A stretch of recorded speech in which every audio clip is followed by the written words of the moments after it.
தேர்தல் முடிஞ்சு அவர் அடுத்த படத்தை நடிக்க போயிருவாப்ல.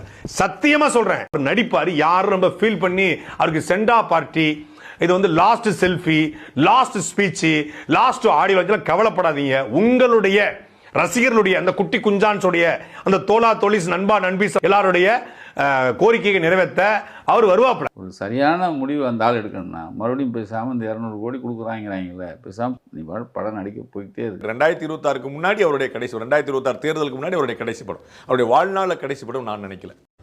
அது சொல்லாமா வேணாமான்னு தெரியல. என்னோட கடைசி படமான சினிமா விட்டு ஏன் போறீங்க, டே 1ல இருந்து என் கூடவே நின்னது என்னோட ரசிகர்கள் தான். கிட்டத்தட்ட ஒரு 30-33 வருஷத்துக்கு மேல என் கூடவே நின்றுக்கிறாங்க. அதனாலதான் நான் என்ன டிசைட் பண்ணேன்னா, அடுத்த 30-33 வருஷத்துக்கு அவங்களோட நான் நிக்கிறேன்.